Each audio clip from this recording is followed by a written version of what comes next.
welcome back to the local hotel and Politics in the Pub. It's so nice to see you. It's a little bit dark and ambient in here. I hope that you like the vibe. We can't do anything about it. My name is Christian Murray. Together with Robert Delves, we're the Fremantle Network. We organise these events practically every month where we bring people together to talk about things that matter to them and share ideas in the spirit of all getting along. So for coming out here tonight, we sincerely thank you. You've already nailed it. Well done.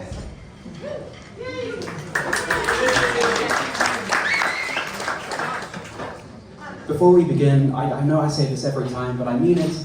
Every day when I open my door and I see that I live in Australia, not the UK, I am deeply, deeply grateful. The UK literally pales in comparison to Australia. And so I am sincerely grateful to the people who have taken such good care of Australia for such a long time. And I pay my earnest respects to elders past, present, and emerging. Now I have an apology to give.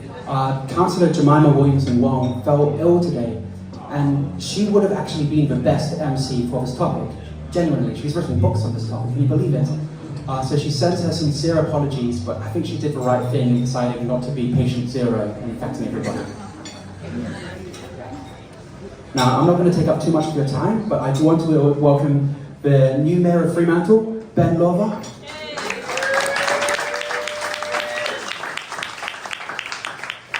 New Councillor for East Ward, Pip Slaughter. I'm looking around, I can't see any other councillors. Are there any other here? Would you like to make yourself known? That's Robbie. Oh my God, we've got Robbie Lang from the Fremantle Centre. Round of applause for Robbie Lang. Excellent. Now, because Jemima was going to introduce the topic, I kind of had to do a kind of crash course on the topic. So all that I'm going to say is this.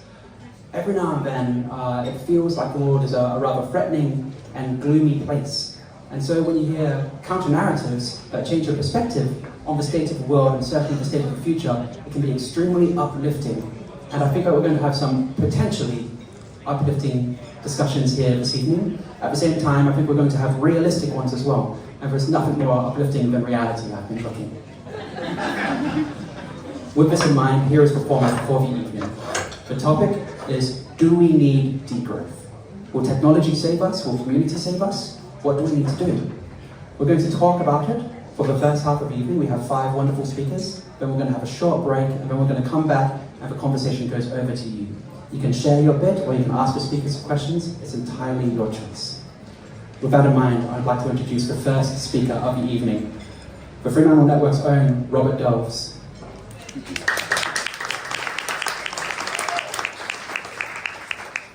So Rob is one of the organisers of Politics in the Pub and also a member of the Grandparents for Climate Action. He's an arrestable. Isn't that cool? That's an actual hero. That's an actual hero over here. I don't know if I'd ever have the courage to do such a thing, so can I have a round of applause for the heroes in the room?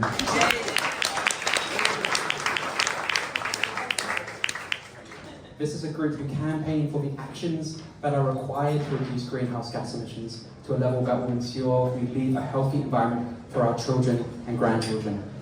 Okay. Now, Rob is going to outline the topic for us tonight. If you get him talking, he has a wonderful sense of humour, so heckling is encouraged with Robert Delves.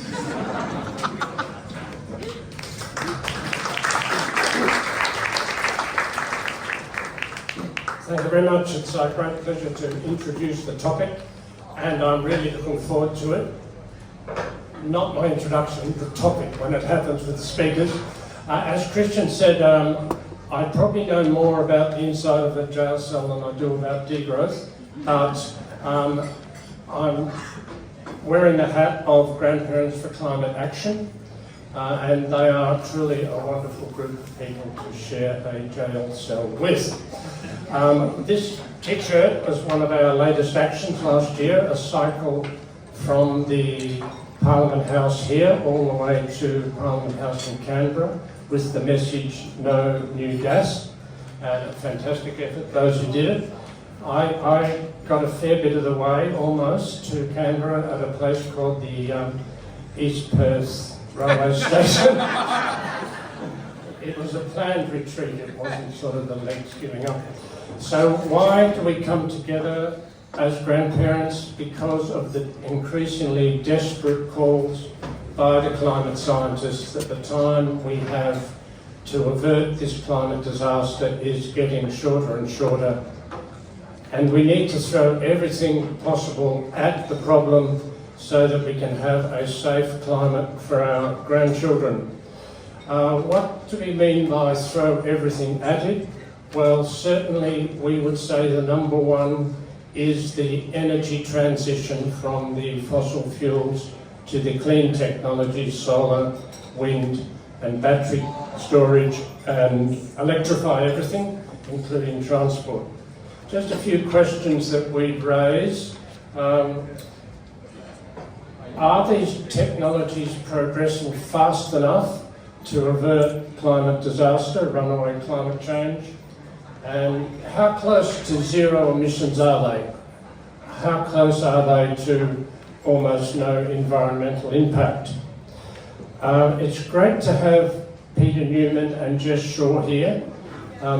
They share a lot of experience and knowledge and enthusiasm for these technologies, and they will advocate that they are great technologies. We certainly agree, but the question is, are they all we need? And we're going to look at some other things that people are doing to try and help deal with the climate crisis. To that, we're very pleased to have Shani Graham with us, and she is running lots of programs to, particularly the neighbourhood one, Resilience. Shani, as everyone knows, is a local treasure. Unorthodox local treasure, but all the more valuable for that. A special focus tonight is whether we need to question continuing economic growth as compatible with getting to a safe climate. On this point, the IPCC reports tell us that if we don't stop runaway climate change, then nature will deal a hefty dose of degrowth with us, to us. Peter, part of his talk, will be mentioning Tim Winton's magnificent new book, Juice, which is basically people in the future living with degrowth by disaster, by climate disaster. We believe that degrowth by design is a very different beast to degrowth by disaster, but it's a very, very contested space. Is degrowth necessary? Is it, even if it is necessary, is it possible? These are pretty contested questions. We're really glad to have Sophie McNeil here.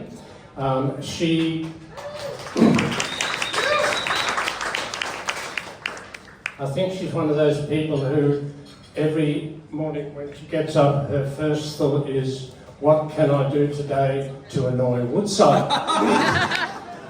But I know she's given a lot of thought to overconsumption and what we need to deal with it. And so we're really looking forward to what you say. Making it personal, do you think, for the sake of the planet, I need to slim down degrowth or bulk up and get bigger and bigger? Or what about a steady state, no growth body? The personal gets pretty red hot political here tonight. I hope you enjoy the evening as much as I'm looking forward to.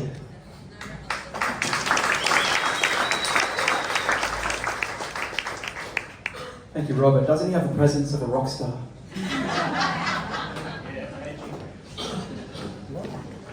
Okay, can I invite our speakers to move back? Otherwise, it's just going to be your neck down in the video.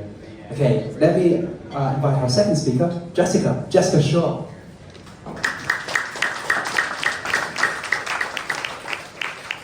Jess is an emerging transition tragic WA Program Director for the Superpower Institute. If you Google them, it's actually really interesting work. This was founded by Ross Garnett, Chair of the Commissioners for Port Hedland, and runs her own consultancy, and this week was made an adjunct professor at Curtin Institute for Energy Transitions. Oh, congratulations. It's very difficult to get a job like that. Very impressive. Well done. Excellent. That makes me so happy. She did 2 terms in Parliament and a decade in the energy industry prior to politics. She has 2 mini schnauzers, Rocket and Rolly, and is unashamedly crazy about them. Please welcome Jessica Shaw. Thank you. Kaya Wanju, everyone. I acknowledge the traditional owners of the land on which we meet this evening, the Whadjuk people of the Noongar Nation, and pay my respects to elders past, present and emerging. It's a tough gig, I thought I was going to be speaking towards the end, but here goes. I do have the very great privilege of working for the Superpower Institute for Professor Ross Garnaut, who many of you may be familiar with the Garnaut Review, which was undertaken as part of the Rudd government, which basically was all about trying to get us to a net zero position and put Australia on the fast track to seriously addressing climate change. And with Ross Garnaut, also Professor Rod Sims, who was the chair of the ACCC for many years. The Superpower Institute exists because we believe Australia has a superpower opportunity. We are replete with the best renewable energy resources in the world. We have the best reserves of all the things we need for energy transition. We have well-established beaten pathways to markets that need everything that we produce. We can not only decarbonise our own economy, we can help the rest of the world decarbonise their economies too. And we can do it in a carbon neutral, if not carbon negative way, if we only have the drive and the determination to make it happen. And the Superpower Institute exists for that purpose, and when I decided to leave the Parliament, about an hour after I got the call from the Institute asking me, what are you doing next? Do you want to be part of this? I think that the political process itself, in my experience, can be incredibly frustrating. It is very slow moving. It is increasingly binary and toxic, and the space for sensible, measured, informed debate about what genuinely needs to happen around climate change just narrows every day in the political process. You can be more effective from outside. And being effective is something that each of us individually can take charge of every day in our homes, in our neighbourhoods. And so in my first term at Parliament, we did an inquiry into microgrids and distributed energy technologies and the sorts of things we can do about integrating PV systems on rooftops and battery systems, and the sorts of things we can do to not just decarbonise, but also address some pretty significant energy poverty issues as well. There's a heap that we can do individually. But for us, in Western Australia in particular, and Australia as a nation, as I say, there are these incredible opportunities to leverage our natural endowments, these superpower opportunities, and as I say, we just need to be brave enough to seize them. What I will say is that these debates often can get very caught up in the deprivation, we're all going to have to make incredible sacrifices, and we are. There's no two ways about it. But we can make these sacrifices, but we can also achieve great wealth and prosperity, and I want us to be positive about the sorts of pathways that we can take in the journey in front of us. So that's my 5 minutes, I guess. Thank you.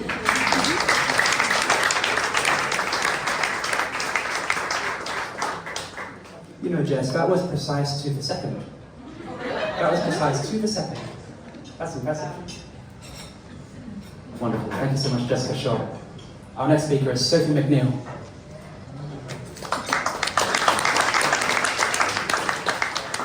Sophie McNeill is a Greens MP. Her great passions in life are human rights, international law, and the Fremantle Dockets. Before entering politics, she was a Walkley Award-winning reporter working for Four Corners, foreign correspondent, and the ABC's Middle East correspondent. Sophie left journalism to advocate for climate justice and to end fossil fuel expansion, working for Human Rights Watch and Greenpeace. She is a Hamilton Hill local and author of We Can't Say We Didn't Know. Please welcome Sophie McNeil. Thank you, Christian. I'd just like to acknowledge that we're on the stolen lands of the Whadjuk Noongar people and pay my respects to elders past and present. This land was stolen and it always was and always will be Aboriginal land.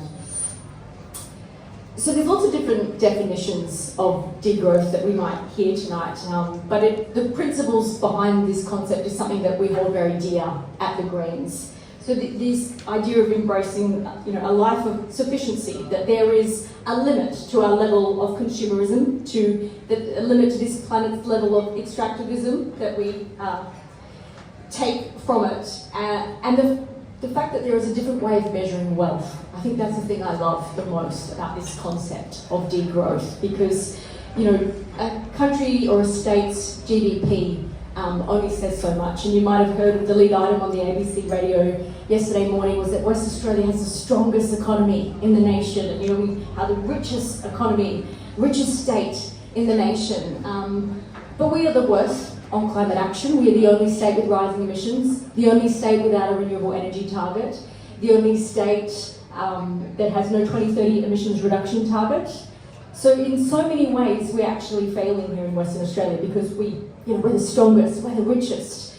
And then if you look at social factors, the highest rate of Indigenous incarceration, the highest rate of child removals from their family, rentals going up faster than any other state, house prices nearly doubling. So I love this idea that we should measure our wealth in a different way, and that's the key tenet of degrowth that I think we embrace as a party and as a movement, and that I really hold dear to my heart. In terms of where we're at currently on climate politics in West Australia, I disagree with Jess that you can have more impact outside. Maybe if you care about climate and you're a Labor MP. And I would actually like to commend Jess, because Jess left the Labor Party because she cares about climate. That's what I read in the newspaper, so I'd love to hear more about that tonight. If that's entirely true, Jess, that's what they made it sound like. And if that's the truth, then thank you. And a big clap to Jess for doing that. And us Greens are always looking for good people who care about the climate. But I think it's actually says so much, and it's tragic that if you care about climate, you have to leave that party because of how shocking WA Labor is on climate, and they're the absolute worst in the country. So right now in our parliament, we have the government trying to ram through a state development bill that they claim is about facilitating new renewable energy. We are all in favour of that. For years, the Greens put in legislation calling for a renewable energy target, I think it was in 2017 or 2018. And when we had a briefing with Amber Jade Sanderson, the Minister, last week, she said, we need this state development bill which will override things like the Environmental Protection Act and give the Premier unprecedented power to prioritise projects as urgent, that need to be fast-tracked to the approvals process. She said, we need this. And we're like, what about a renewable energy target? We're the only state now without one. Though Queensland could very soon get rid of theirs, which is a real worry. So the approach of the Labor Party in this state, and I think the last 8 years of that government means that we now are missing out on the green boom because of their obsession with new gas, their obsession with approving projects like Woodside Scarborough. And we saw a report that came out at the start of last week that said Woodside Scarborough gas project will directly lead to the deaths of 484 people. It was an incredible report. It was by ANU climate scientists. And so, it's pretty alarming to think that that's the blood that our state government has in its hands by approving massive new gas projects. There's no time for any more support for new gas. With this state development bill, the Greens have said, why don't we put a clause in there that excludes new oil, gas or coal infrastructure? If it's really about renewable energy, we're happy to support it. They pretty much laughed at us. So we're also very worried about the impact on critical habitat, because you need social licence to grow our green energy economy that we need to do here in West Australia with an unprecedented level of demand for green energy products, or green steel will happen in the future. You need to get the social licence right, and steamrolling project approvals is not the way. And working with First Nations people who the kinds of native title deals that were signed during the last few mining booms, and the level, I'll talk about this later because we're running out of time. I just recently came back from a remote community in the East Pilbara that is on the front line of climate change in our state. The average age in this community, it's called Punmu, is 45 years old. They live down the road from the Telfer gold mine, where they've generated billions of dollars out of the ground the last 3 decades. They haven't built a new house in Punmu for 50 years and their homes are falling apart. It's utterly heartbreaking. It was 10 degrees higher than normal at this time of year. It was 42 degrees every day I was there. And their roads were all washed away during the last cyclone season because they had the highest number of cyclones ever last year. And these are the people on the front line who've lived here for 60,000 years, but in 250 short years of burning fossil fuels, we might make it impossible for them to continue that existence on the country. So we have to get it right this time. To have that green boom, we have to make sure that it is a just transition that includes the people whose land it is. Thank you, I went on too long, apologies.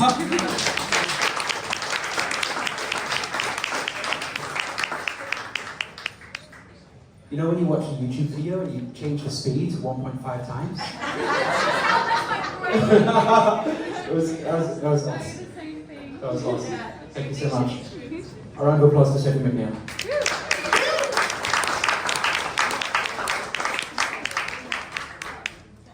Our next speaker, of course, is Peter Newman. Welcome, Peter Newman.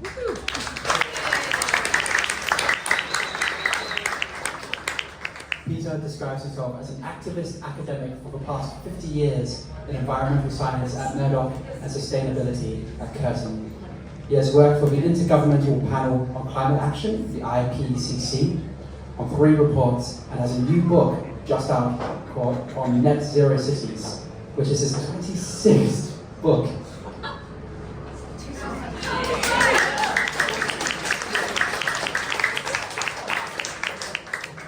Peter says, shows why Trump can't stop climate activism. Peter will discuss 2 books that have set out different visions of the future. Juice by Tim Winton, which shows what happens if we don't stop fossil fuel companies, and Abundance by Kling and Thompson, which Jim Chalmers asked Cabinet to all read, which shows what it's like after we reach net zero by 2050 and how to do it economically.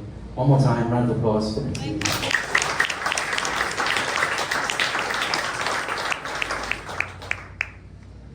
Yes, so I'm a professor, I've got 3 books, but this is a special day because it was the day that we recognised as a state, with the governor, giving an apology to the people of the Pinjarra massacre, which happened in 1835. It's taken us a while to apologise. I think it is an amazing thing, and certainly I'd like to start by recognising that that it is important.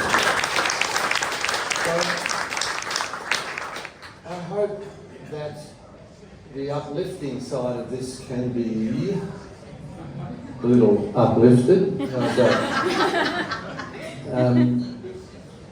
I've got 3 books because the first one is mine that is actually being launched tomorrow, so this is a preview, and you're first in.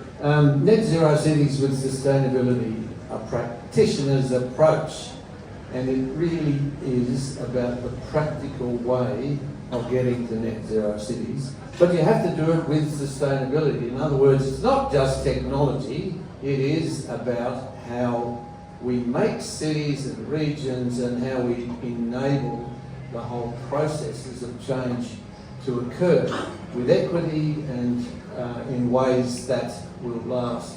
So this book is essentially showing that we are well underway on the net zero transition.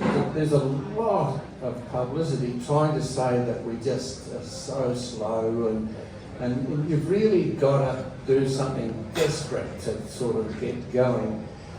But the reality is, solar is the fastest energy change in human history. It is going so quickly and being adopted. So almost nothing else is happening. Wind is happening to a degree, but no nuclear, no coal, no gas is happening in the last year, and in the years before, rapid decline. So the markets for fossil fuel are dying, and we need to keep the pressure on, and we need to show the way forward. But the market has chosen this now. We are in a new era. It is a creative destruction that's happening. That was a term set up by Schumpeter in the 1930s as the old order there was being destroyed, and the new wave of innovation, which was all about fossil fuels, actually was coming. And that's dying. And there's almost nothing you can do to stop it technologically, because the technology is so effective. And we know that on our rooftops, and the batteries and EVs and so on that are now following. As Jessica said, we've still got a way to go on processing minerals and the hydrogen issues and so on. It's a 10-year story there. But what can we do to get 80% of the problem solved? It's all in here, and it is very practically now doable. So we do show that really Trump's got no chance of stopping it, even in America. The two other books, Tim Wheaton's book Abundance, is really worth reading, even though it's pretty dismal.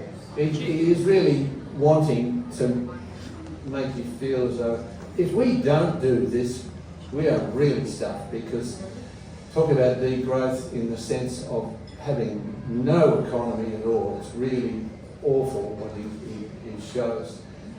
And that's set in the year 2100 kind of thing, and everything is dissolved. Cities hardly exist, the economy is certainly dead. It's just wild. So it's worth a read, but the more important book is Abundance, because this has been recommended by Jim Chalmers, and How We Build a Better Future.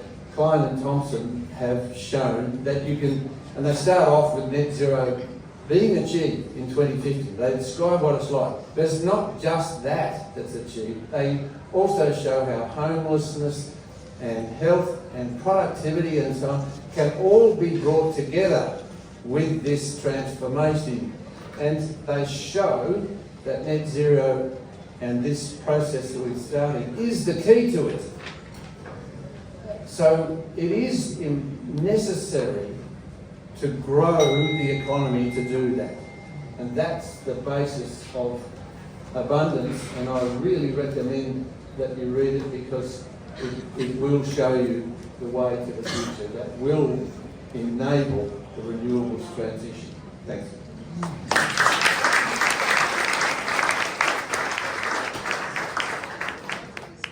Thank you very much, Peter. How are you all going? Are you going well? Yeah? Are you comfortable? What are people saying at the back? I can hear some hubbub. Are you ready? I wanted somebody to call out Uber. Okay, our final speaker is Shani Graham. Shani is a kind... Please, welcome. Shani is a kind of retro-suburbanite urban peasant. We're not teaching others about practical ways to become more sustainable and resilient. She works in Veggie Patch, milk goats, and hangs out with her neighbours from the West Beaky Bunch. I have here in parentheses, she also marries people if they ask her to. Never know who you're gonna meet! She will be talking about the idea of local community resilience and the Neighbourhood Village Project, a new program designed to help people develop community in their door-knockable neighbourhoods. Please welcome Shani.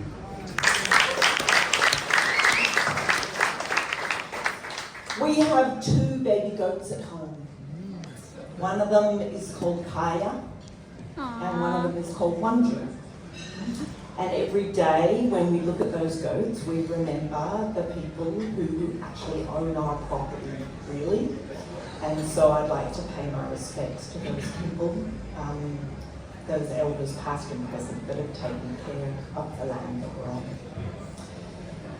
Wonder if you would indulge me for a minute. I wonder if you could go like this make a huge circle like this. All of you make a huge circle. I'm going to call that our circle of concern. And if you look at it, we all keep them up. We all share that circle. We are all here because there are things that we're concerned about, that they're worried about. All right, make your circle like this. That circle is the circle that you can influence. And you've already heard from a few speakers tonight who have done things, who have influence. I could have stayed being a school principal. I could have probably run for Fremantle Council.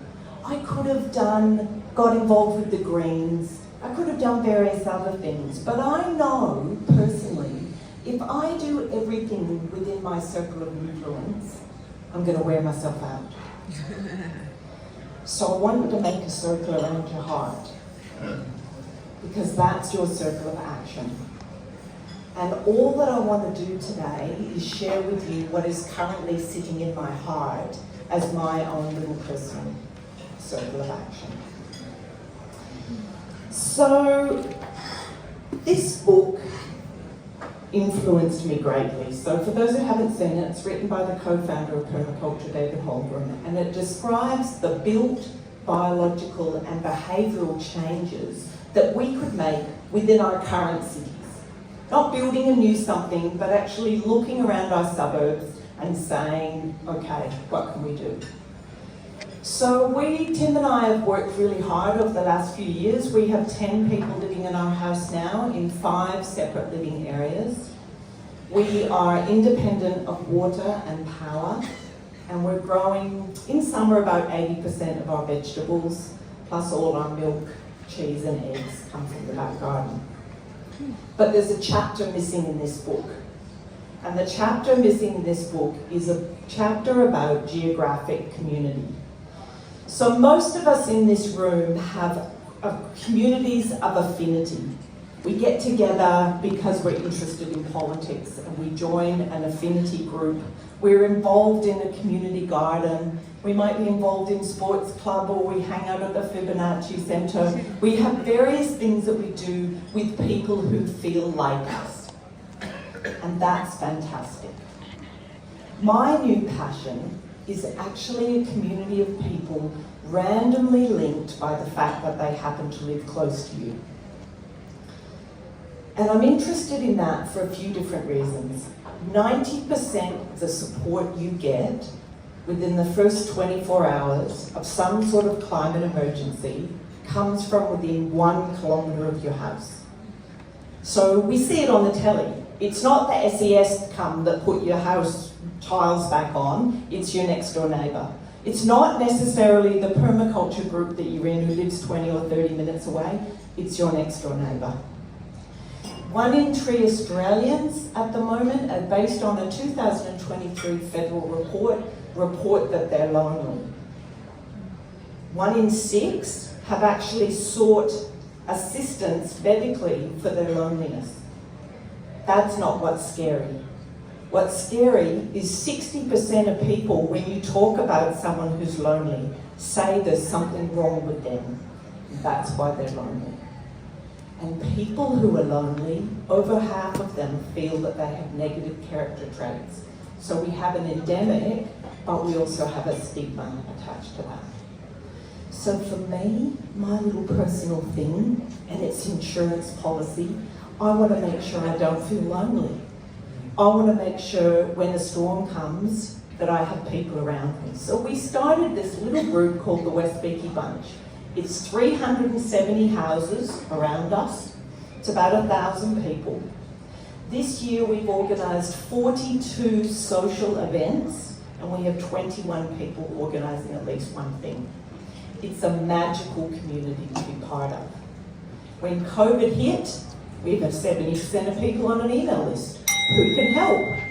We got 35 volunteers, we were able to deliver flyers, we're able to support people.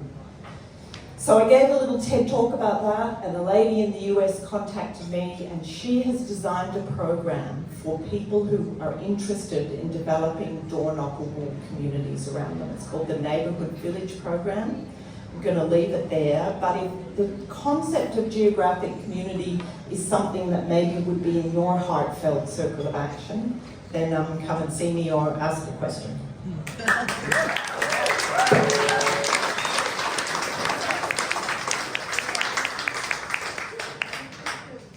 Thank you, Shani.